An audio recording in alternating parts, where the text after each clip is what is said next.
Hey, Jim Hoffman here for EMS Office Hours. This is your Monday Minutes. Now you can see here, going to talk a little bit about EMS terminology today, and I'm focusing on just a handful of terms today, guys.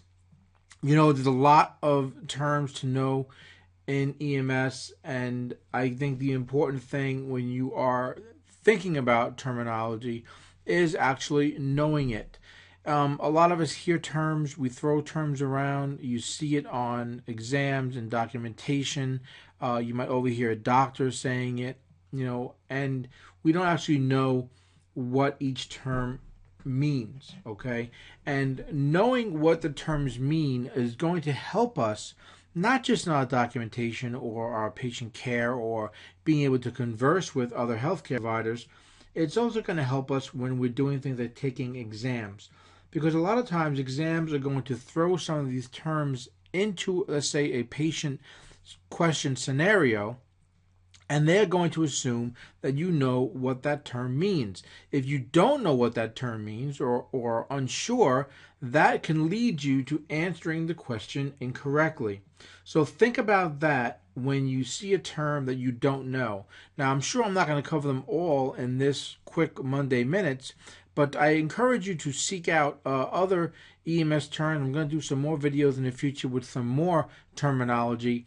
But if you come across a term in your day-to-day activities in EMS, guys, and you're not sure what it is, go look it up. You're going to be benefiting yourself by doing that more than anything else. Okay, so let's go over these real quick. Again, just a handful today, and some of them you might know, some of them you might not or didn't really realize the full meaning of the term. So let's just go over these real quick. And the first one we're talking about is orthopnea. And this is difficulty breathing in positions other than upright, sitting, and standing. Okay. Next one we're going to go over is something called orthostatic hypotension. Now this is a decrease in blood pressure when a patient goes from, let's say, a sitting to a standing position. Now, normally the pressure does drop a little bit, but we're talking about something that's more excessive and can wind up having a patient faint, okay? Syncopizing, having a syncopal episode.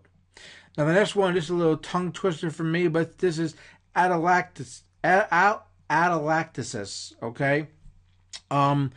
I always mess up that word, but what this is the alveolar collapse, and this can involve part or all of the lung, and it's usually due to a complete absorption of gas or the inability of the alveoli to expand. Okay, so that's what atelectasis is. The next one, apnea. We hear this one a lot, right? And pretty much what it is, it's an absence of respirations. This can be temporary, it can be permanent, right? But that's what apnea means, okay, is an absence of respirations. Now, that's pretty common, and we see that a lot, and we actually document that a lot. What about bradycardia? Another common term. And this is an abnormally slow pulse rate, usually between 50, about 50 beats per minute. Depending upon what guideline you're looking at, it could be below 60 beats per minute. But usually anything that is below 60 beats is what they're going to consider bradycardia. The next one, this is one you hear a lot of, right? Cor Pulmonale.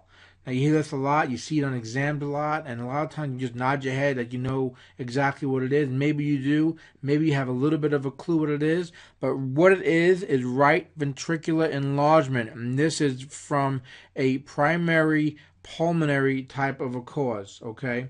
So you have that enlargement of the right ventricle of a patient, and usually it's caused by a pulmonary disease. Now, Cheyne-Stokes, right? Or Cheyne-Stokes, however you want to say it. Another one we see a lot. This is another one of those descriptions you're going to see on exams. And this is a respiration or a breathing pattern, and it's categorized by a gradual increase in rate and depth, and it's followed by a gradual decrease. Okay, so you get that increase in rate and depth, and then a gradual decrease in rate and depth, with periods of what? Apnea, which we talked about a few minutes ago. Okay, those periods of apnea occur between the cycles of increase and decrease. Okay, so this is one of those respiratory patterns you might see a lot on exams. It's important to understand what it is. Okay, just keep that in mind. It's a breathing pattern, a respiratory pattern that is that gradual increase in rate and depth, and then the gradual decrease. Okay, and you have the periods of apnea in between. All right, another quick one that I'm sure you guys know as well is tachycardia. And this is at a normally higher or a normally rapid pulse rate. Okay, depending upon who you talk to, could be anywhere, any usually above 120, above 110 beats per minute is usually the range that we're looking at when we talk about tachycardia. Okay, and guys, if you see a patient who's tachycardic and you're not quite sure why that's going on, think about why the patient is tachycardic, guys. This is one of those, I did a video on this a while back, one of the more untreated or looked for causes, right? You see a patient's a little tacky on the monitor, you blow it off as being nothing. But you've got to think about why the patient's heart rate is at 120 or better, right? There's a reason for it. It's not because you're sitting next to them, okay? Above 120, there's got to be a reason why the patient's tachycardic. Just keep that back in your mind and know that something else is going on. Look for other reasons for it, guys. All right, just a little sidebar there on that. Last one, guys, beta blockers.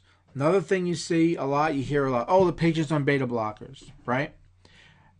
I'm going to confess to you right now, for a while, when I was an EMT and I became a new medic, I wasn't quite sure what the hell a beta blocker was, right? I had to go look it up. I had to research and figure out what a beta blocker was and what it did to patients and how it affected a patient, okay? And beta blocker is that beta adrenergic blocking agent. Okay, and we're talking about drugs like propranolol, metoprolol, atenolol, right? Those are popular drugs a patient is on, right? Some other timolol is one. That's TIMOLOL, all sort of in the same family. But those are what beta blockers are. So if you see a patient on these drugs, you know that they are on a beta blocker. All right, guys, that is it for me. I'm going to close it out here. Like I said before, try to know what these terms mean. So when you see them on exams, they're thrown out there as part of a conversation about a patient or about a patient presentation. You have a better understanding of what it means and how it can affect the patient, or even what it is that you might be doing for a patient. Guys, I hope you can use these Monday Minutes. And I have this great success course. It's for the National Registry. It's really geared for the sole purpose of guaranteeing your success on the National Registry written or practical exam. There is over 6 hours of video and audio instruction on how to take EMS exams, how the National Registry exam works, what is expected, and what sort of stumbling blocks you may end up encountering when taking the NREMT exam, or pretty much any EMS exam. Okay, this also includes over 400 paramedic level general knowledge practical practice questions, and also the popular NRE Sim web-based app, which is pretty much just a little piece of software that is run through the website. So go check it out, guys. Click this Join Now link here, and you can read all the other details and what's included in this success course. Okay, getting a lot of great feedback so far on this course. People that have used it and taken the National Registry exam, they really find these videos kind of help them break down what the exam is all about, and really builds confidence to them and lessens their stress levels when they go into that National Registry exam. So just go check that out, guys. You can click that Join Now button right there. Read about what is included, what you can use on this success course, and even if you just use a part of it, guys, and it helps you pass, I think it's worth taking the course. All right, guys, that's it for me. I hope you can use these Monday Minutes. You have some of your own, send them over to me. My email is jhoff@emsseo.com. And until next week, as always, Jim Hoffman for EMS Office Hours and the Monday Minutes. Stay safe.